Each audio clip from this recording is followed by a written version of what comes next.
O ex-presidente dos Estados Unidos e candidato do Partido Republicano, Donald Trump, foi alvo de um atentado no sábado, por volta das 18h15, horário local, durante comício na Pensilvânia.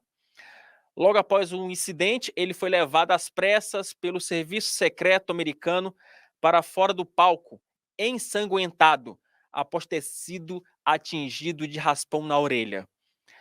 Quando os tiros foram ouvidos, Trump colocou sua orelha direita, colocou a sua mão, sobre a sua orelha direita, depois abaixou e aí depois ele foi retirado pelos agentes. O ex-presidente passa bem, mas esse fato pode mudar os rumos da campanha pela presidência nos Estados Unidos. Matheus, coloca, por gentileza, o momento em que o ex-presidente Trump ele foi atingido de raspão por esse tiro. We see something that said, take a look at what happened.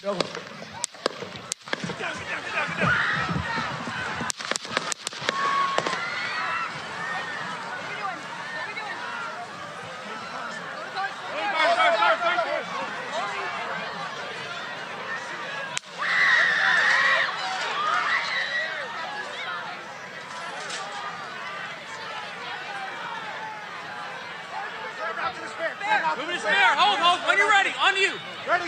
Move. Up. Move. Go. Up. Hawkeye's here. Hawkeye's here. Move it to the spare.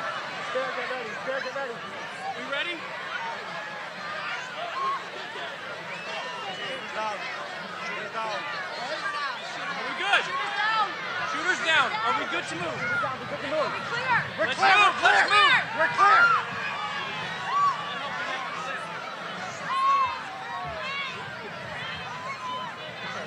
Come on. Let me get my shoes. Let me get my shoes. I got you, sir. I got you, sir. Let me get my shoes, sir. Hold that in your head, it's bloody. So we gotta move to the bus. Move to the bus. Let me get my shoes. Okay. Let's shoot down.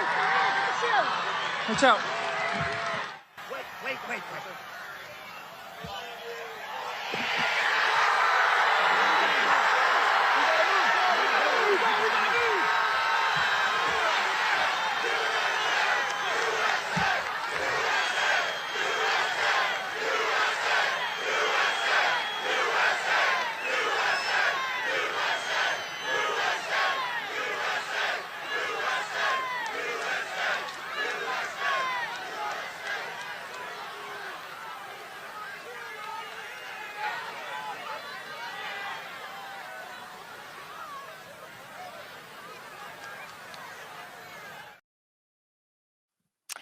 O autor dos disparos foi um jovem de 20 anos, chamado Thomas Matthew Crooks. Ele foi morto após o atentado. Uma outra pessoa que também estava no comício também morreu. O FBI afirma que ele agiu sozinho, mas ainda busca as motivações do crime. O fato é que depois desse episódio, circulou pela internet talvez a imagem mais marcante do ano. Matheus, coloca a imagem, por gentileza, do Trump com a mão estendida. Pronto, tá aí. Provavelmente essa será a imagem do ano de 2024. Uma imagem forte, uma imagem que dá a dimensão do que aconteceu no último sábado. Matheus, traz para cá, porque é o seguinte, para a gente analisar esse episódio, eu detalhei, eu destrinchei a pauta em alguns pontos, mas deixa eu trazer o nosso time, porque esse fato, como eu falei no início do programa, é sem dúvida nenhuma o fato mais importante, é o fato mais drástico, não só na política norte-americana, como na política mundial. Então, deixa eu trazer para cá o nosso time da nossa reunião de pauta. Então, Matheus, sem mais delongas, vamos para a nossa reunião de pauta.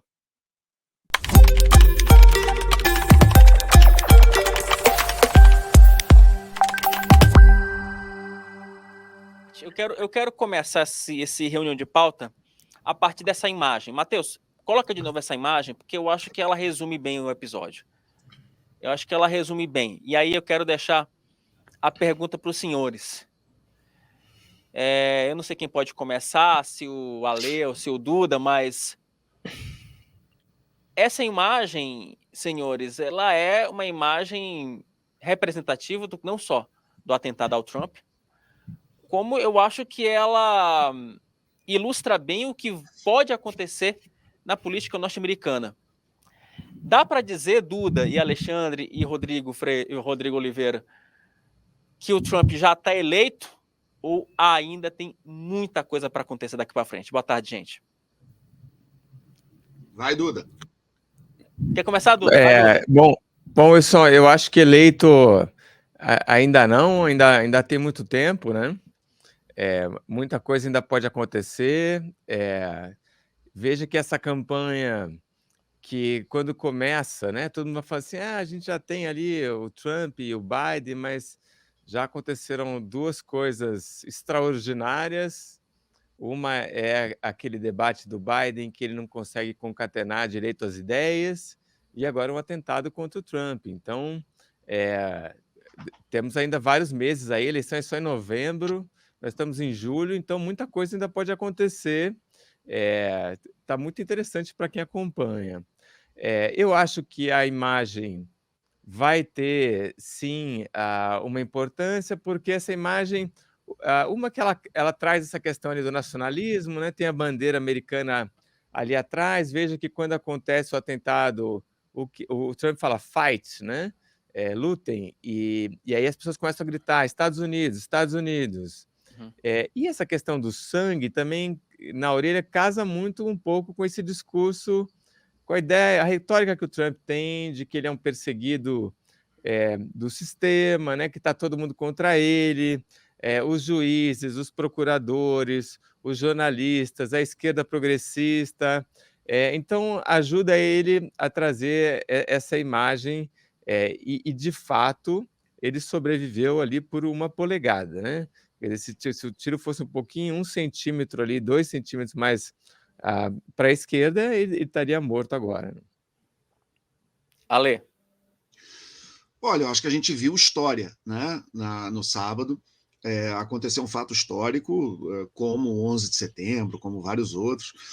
A gente está presenciando um momento definidor. Ele vai ganhar? Bom, há 2 dias ele podia ter morrido, entendeu? Então as coisas mudam muito, né? Quer dizer, a cabeça dele não explodiu igual a do Kennedy por causa de milímetros, né? Porque ele deu uma viradinha mínima na cabeça, décimos de segundo antes da bala passar. Então, foi uma falha grotesca, absurda do serviço secreto. Eu até fiz um texto hoje sobre isso, está lá no site. Eu até tinha separado aqui também, o Ale, para a gente, quando a gente for falar da investigação, eu ia falar desse texto especificamente. Não, vamos, a gente fala mais para frente.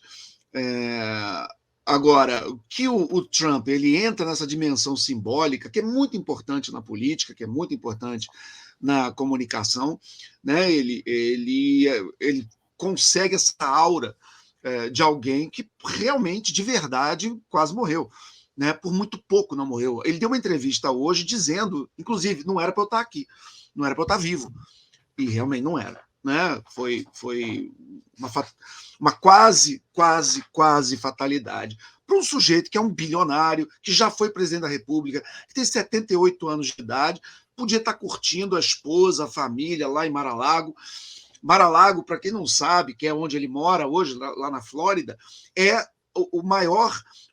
a maior construção, o maior edifício do estado da Flórida. O tamanho chama Mar-a-Lago, porque ele é tão grande que de um lado a propriedade tem mar, do outro lado tem um lago. A propriedade pega do mar a um lago. Então, assim, um sujeito que, com a quantidade de dinheiro que ele tem, de sucesso, de vida, ele não precisava estar nessa, né? Então, assim, as pessoas estão vendo isso. Houve uma consternação grande, inclusive, do Partido Democrata, um reconhecimento de que não é pela violência que a gente resolve nada, né? Que é uma mensagem unificadora, que é o que é necessário num momento desse, né? Pacificar e não esticar a corda, né? Como infelizmente muito populista faz, né? De esticar a corda. O Trump está mais uma vez mostrando para esse pessoal que adora botar todo mundo numa caixinha de extrema direita, caixinha de não sei o quê, ele está adotando um tom um pouco mais calmo, e ele vai ele vai falar na convenção republicana que começou hoje. Ele até deu uma declaração que hoje ele já diz quem vai ser o vice dele. Ele deve falar na quinta-feira, o que deve ser o discurso dele de aceitação da candidatura. E nesse discurso, ele falou para a imprensa que será um discurso de pacificação e de unificação. Se for, é mais um passo de estadista para ele garantir a eleição. Claro, o jogo só acaba quando termina, mas a coisa realmente está muito encaminhada para ele. Rodrigo, eu já ia te passar para você, Rodrigo, porque há uma preocupação em relação a essa questão do Trump, e não foi um episódio simples, né? Foi um episódio de fato dramático da política, mais do que da política norte-americana, né, Rodrigo? Foi da política internacional, né, meu querido? Você sabe que uma coisa que me chamou a atenção, assim, foi logo de cara, ela não é exatamente a mesma imagem, mas ela tem um sentimento daquela imagem do Monte Suribate, lá de Iwo Jima, que quando aqueles soldados todos estão levantando, estão todos meio abraçados, levantando a bandeira, porque eles foram trocar a bandeira, tem toda a história dessa foto, mas é uma foto que circulou muito lá no finalzinho da guerra, da Segunda Guerra Mundial, e ela tem esse sentimento, essa foto do Trump abraçado, a bandeira tremulando em cima, essa coisa, ela passa, me lembrou, essa aí, ó, automaticamente, isso. Essa foto aí. Total, que é o grande Matheus. Lembra muito Iwo Jima. E é uma foto também feita meio de baixo, né? Sim. No caso do Trump, principalmente, né? Então também tem essa coisa de você tá admirando alguma coisa, né? Se é para a gente fazer uma previsão, se é para gente fazer uma previsão, é que essa foto ganha um Pulitzer, né? Porque vai ser difícil. Bota de novo a foto aí, Matheus, porque a gente tem uma análise iconográfica dessa foto, porque inclusive, assim, ela foi utilizada, eu não sei se foi a intenção do fotógrafo, tá, gente? Mas ela tem, só para a gente explicar um pouquinho por que ela tem esse impacto, fazendo um pouco a dimensão dela, tem uma técnica de cinema, né? Quando você pega a imagem desse ângulo, você dá a dimensão de que você, espectador, é diminuto, perto de um fato grandioso. Se você assistir algum filme e você perceber esse tipo de ângulo, o cineasta, ele quer passar essa mensagem, que você é apenas uma pequena... que você é apenas um microcosmo dentro de um cosmo muito maior. Então, assim, essa foto de fato, aí você tem outros elementos, né, que colaboram para essa foto ser tão icônica, né? Você tem ali a bandeira dos Estados Unidos, você tem o punho do Trump, a fisionomia dele, né? A face do Trump com sangue, enfim, de fato, ela é uma imagem realmente muito forte. O Rodrigo assim, tem mais uma coisa para falar da foto, né? Eu tenho uma coisinha só para... Deixa eu só falar da foto também, quer dizer, os seguranças estão protegendo ele e, ao mesmo tempo, também estão abraçando, né? Então, assim, também tem uma questão de mostrar que a relação do Trump com os seguidores dele, né? Porque o protocolo num atentado é esse, né? Quer dizer, os bodyguards, né? Literalmente, eles se põem entre o atirador, entre o perigo e a pessoa que eles estão protegendo, né? Então, só que depois a gente vai falar disso, mas o serviço secreto, pelo amor de Deus. Que horror. Agora, tem mais um detalhe que eu não tinha reparado, Rodrigo Oliveira, tô te confundindo com o Freitas toda hora, desculpa, meu querido. Mas agora que eu tô pensando outro detalhe aqui, né, trazendo a partir do ponto da interpretação. Em primeiro plano tem uma mulher, né? Sim. Então isso aqui também pode acabar com aquele discurso da esquerda, de que o Trump é machista, não sei o que, etc, etc, etc.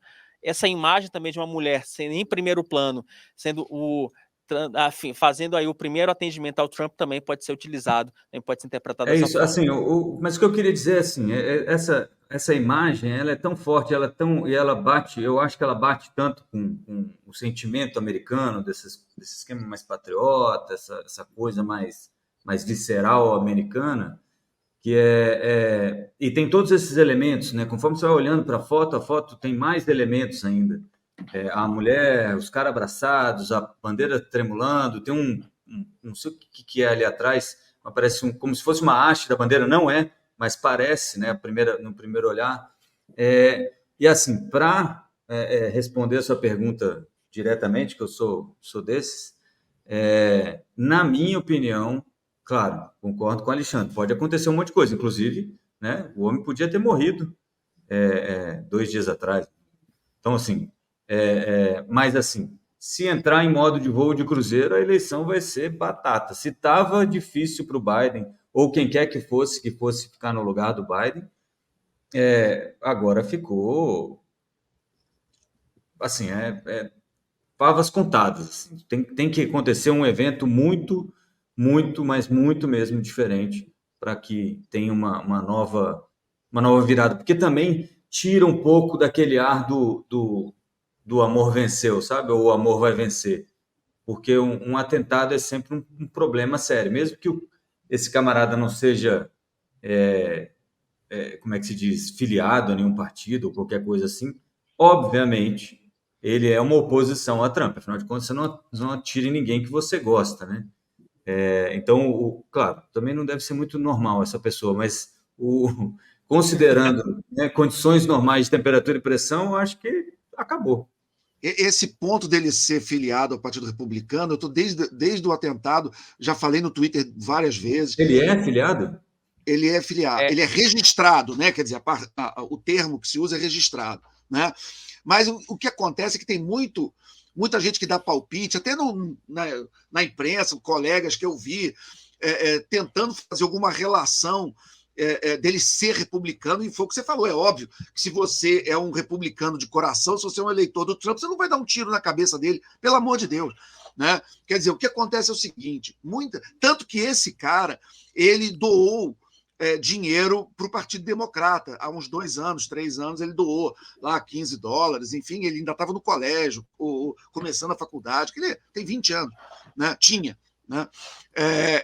Mas, assim, o que acontece nos Estados Unidos, só para dar informação para quem não tem, nos Estados Unidos, você pode, para a justiça, ali, para o controle eleitoral, você pode registrar a sua filiação partidária. Quer dizer, você pode dizer que é um dado público, né? Você pode dizer, olha, eu me registro como republicano, eu me registro como democrata, eu me registro como independente. Só que isso não necessariamente significa que ele vai votar naquele partido. Por quê? Por 2 motivos. Primeiro, porque o voto é secreto. Então, por mais que ele diga que ele vota num partido, ninguém nunca vai saber em quem ele votou, porque o voto é secreto, certo? Então, esse dado do registro de ser republicano, de ser democrata, serve muito para as pesquisas, né, de opinião, que elas levam isso em consideração quando elas perguntam para as pessoas. Eles também querem saber se o cara é registrado, e aí eles batem isso, e você pode ver qualquer pesquisa de opinião quebrada pelo sujeito ser registrado republicano, democrata, independente, enfim. Mas tem um outro ponto que é o seguinte, que eu não sei se é esse caso, tá? Mas isso existe, que tem gente que de propósito se registra no partido que ele não gosta, do partido adversário. Se o cara é republicano, se registra como democrata, ou se o cara é democrata, ele se registra como republicano. Por quê? Porque é a partir do registro que você pode participar da eleição primária, da escolha do partido, do candidato. Então, o Biden e o Trump vão se enfrentar porque eles venceram as primárias. Quem votou nas primárias?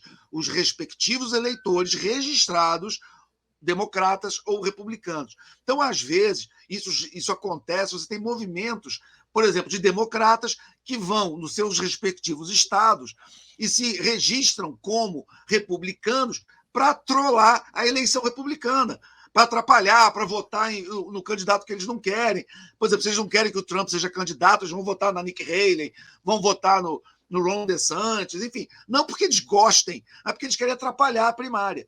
Então, isso é uma coisa que acontece também lá nos Estados Unidos. Então, tudo isso tem que ser ponderado na hora de tentar entender. O que me parece que é muito mais indicativo do sentimento dele, além do óbvio dele ter pego uma R-15 e não estourou a cabeça do Trump por causa de milímetros, mas também porque ele doou dinheiro do bolso e ele não era um cara rico, muito pelo contrário, ele é uma classe média baixíssima, né? Ele doou dinheiro para um super PAC, para um movimento ligado ao Partido Democrata. Tá, posso só comentar sobre a motivação aí do Thomas Crooks? Thomas Crooks, eu acabei na abertura falando equivocadamente, né? Chamei Crocs, Crooks, né? Croc é aquele chinelo, né? Da firma. Aquele chinelinho, Vai lá, Duda. Tá. Eu acho que a única coisa que a gente pode saber, que a gente pode deduzir do que aconteceu, é que ele não era uma pessoa que era um adorador do Trump, né? Porque se ele fosse um adorador, ele não teria tirado na cabeça do Trump. Mas eu acho que de resto tá tudo aberto, pode ser qualquer coisa, né? Não necessariamente eu vejo aí uma motivação política. Além dele ter sido filiado ao Partido Republicano e de ter feito uma doação para um programa ali democrata, né, para ajudar os democratas a irem votar, ele não era um cara que parecia ligar para a política, né? Não era um cara engajado. Diferentemente de vários outros atiradores, também não publicava muita coisa em rede social. E aí eu acho que a gente tem que lembrar também o cara que tentou, né, tentou assassinar o Ronald Reagan em 1981. Ele atira, a bala ricocheteia na limusine e acerta o sovaco, né, do Reagan aqui no braço esquerdo. Quase pega o coração, quase mata o Reagan. Esse cara, ele queria a atenção da Judy Foster, que era Isso. uma atriz. Ele tinha visto um filme da Judy Foster, Taxi Driver. Ele falou assim: puxa, Exatamente. se eu tentar matar o Reagan, ela vai olhar para mim. Era essa a motivação do Ele sujeito. já stalkeava a Jodie Foster, mandava carta e foi na casa dela. Como ele não conseguia a atenção dela de jeito nenhum, ele falou: vou matar o presidente da República, para ver se ela olha para mim. E o outro caso, né, que a gente conhece bem, que é o do Lee Harvey Oswald, que é o cara que matou o Kennedy, né, também com um tiro na cabeça, quando o Kennedy estava no carro, né, sem capota. Esse aí, o FBI fez uma investigação gigantesca, entrevistou milhares de pessoas, e não concluiu nada. E o cara depois é morto e ninguém sabe por que ele tentou matar o Kennedy, né? Então, talvez não tenha nada de política e talvez a gente nem fique sabendo qual foi a motivação dele. O Lee Então- Oswald, eu acho que tem um bom palpite, porque ele, desde os 15 anos, ele se dizia marxista, ele era um estudioso do comunismo, ele foi morar na União Soviética, ele trabalhou e morou na União Soviética, e o que se desconfia é que ele, quando teve aquela crise dos mísseis, ele ficou com ódio, e ele já era um cara violento, ele bateu na irmã, bateu na mãe, ele já era um cara violento, aí só terminou de pirar. Batia na esposa, ele quando foi para a União Soviética, ele casou com uma russa, ou soviética na época, quando voltou para os Estados Unidos, trouxe a mulher, proibiu ela de aprender inglês, não deixava ela falar com ninguém, porque ela tinha que ser russa e só falar russo. Doido, né? E aí, enfim, estourou a cabeça do Kennedy, 63. Ô, Matheus, coloca na tela, por gentileza, um post que foi publicado ontem, justamente sobre essa linha, sobre algumas linhas de investigação do FBI sobre o caso, né? Tá aí. O FBI acredita que o atirador agiu sozinho. Enfim, informação de ontem, né? Que o Thomas Crooks, atirador de 20 anos, é um menino, né? Um menino de 20 anos. Podia ser meu filho, inclusive. Aparentemente agiu sozinho, mas ainda investiga os antecedentes do criminoso, né? Até o momento, a FBI não identificou nenhuma ideologia que teria motivado a tentativa de assassinato, mas salientou que a agência ainda está no início das investigações, né? O agente confirmou que a arma usada no comício era um rifle estilo AR-556, né? Comprado legalmente. E só que essa questão do atentado, traz para cá, Matheus. Aí você pode coloquei aqui na pauta, levanta justamente as falhas do serviço secreto norte-americano, né? Situação que foi apontada agora há pouco pelo nosso Alexandre Borges. Coloca na tela, por gentileza, para a gente abordar esse assunto rapidamente, antes de a gente entrar nas teorias conspiratórias, porque já surgiu de tudo. Traz aqui, Matheus. Vamos colocar aqui. Coloca, por gentileza, aqui o post lá do nosso Alexandre Borges. Está aí. As falhas gritantes do serviço secreto norte-americano. Porque, de fato, esse atentado ele mostra que o serviço secreto realmente falhou, e falhou feio, tá? Porque, enfim, não faz muito sentido você ter um menino de 20 anos que conseguiu driblar aí o serviço secreto norte-americano e conseguiu, mesmo numa distância de 135 metros, quase atingir um pré-candidato, um candidato, né, e um ex-presidente da República, né, Ale? Quer dizer, não faz muito sentido, não é isso? Olha, eu até diria que a diretora do serviço secreto, eu no lugar dela, eu não renovaria os tapar do estacionamento do trabalho, entendeu? Porque eu não sei se ela vai durar no cargo, não. Eu acho que ela não... Eu, se fosse ela, não pagava a próxima mensalidade da Smart Fit do prédio do serviço, não. Porque é obviamente um caso de uma incompetência absurda, para dizer o mínimo, né? Onde um moleque de 20 anos que está longe de ser um gênio, entendeu? Era um garoto daqueles que dentro do perfil, até bate com o perfil que o FBI dá do school shooter, né? Do cara que entra matando em colégio, que é aquele cara que sofre bullying, que fica sozinho, que não fala com ninguém, que passa o dia trancado no quarto e que começa a ficar fanático por arma e tal, tanto que a arma era do pai dele, passa a mão na arma do pai dele, aquele perfil que a gente já viu, infelizmente, muito. Agora, esse moleque, ele vai para o terraço de um prédio a 130 metros daquele lugar aberto e tem toda a tranquilidade para deitar, mirar e meter um tiro que passa, né? Enfim, que pegou, né? Inclusive pegou na orelha. Né? Enfim, então é imperdoável. Seria imperdoável se fosse no terceiro mundo, seria imperdoável se fosse no Haiti, sei lá, entendeu? Se fosse na Somália, era imperdoável. Nos Estados Unidos, não para demitir mas todo mundo do primeiro escalão e rever todos os procedimentos, que é o que o governo americano diz que vai fazer. Né? Eles estão dizendo que vão rever todos os processos, e na quinta-feira como é que chama? Kathleen, esqueci o sobrenome dela agora.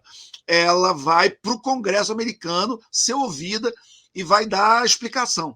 Eu acho que os republicanos vão trucidar ela nessa. E eu acho que provavelmente na quinta-feira deve ser o último ato dela antes de tomar ou uma geladeira ou um pé na bunda, porque não tem, no mínimo foi incompetência e tem que ir para a rua. É claro que agora também começa toda uma discussão, que eu acho até complicado a gente entrar, mas a discussão que ela tinha uma agenda identitária, que ela tinha firmado um compromisso de que até 2030, 30% dos funcionários tinham que ser mulheres, e aí tem toda uma discussão que ela acabou com a meritocracia, acabou com o mérito dentro do serviço secreto, ela chefia 8 mil agentes, é um departamento enorme, e ela começou a promover pessoas mais por identitarismo do que por mérito, e não vou entrar nisso, isso aí é a investigação que vai falar. Mas o que é fato é que realmente o que a gente viu foi uma atrapalhada imperdoável, para não dizer criminosa.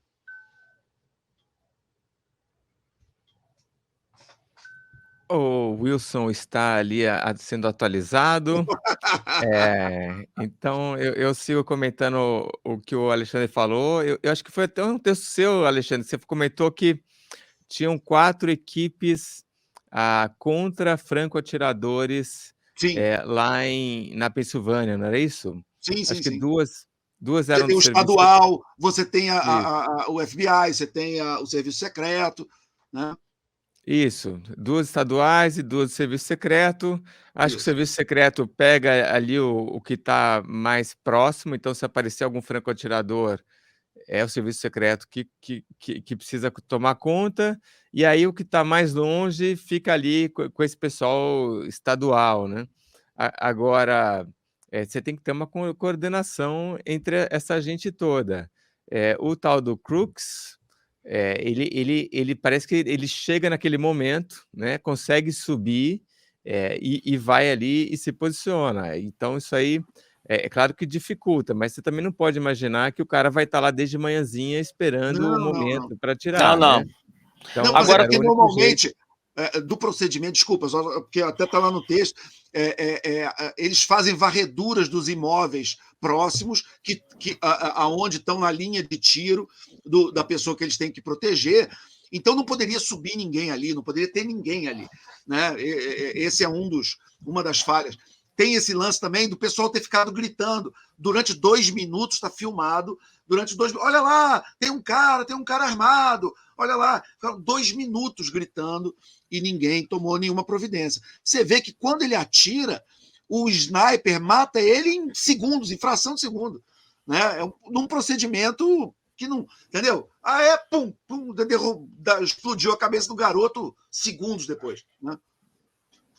Então deixa eu aproveitar, Ale, deixa eu fazer uma lista aqui dos pontos que você levantou de falhas do serviço secreto. Temos aqui, enquanto o Matheus termina a arte, temos a varredura insuficiente, demora na reação, avaliação inadequada de ameaças, Isso. perímetro de segurança falho, falta de visibilidade da liderança e subestimação dos riscos. Quer dizer, é o clássico acidente de avião, né? Um acidente de avião não acontece só por um fator, né? Você tem um combo de fatores e aí Tempestade perfeita, isso.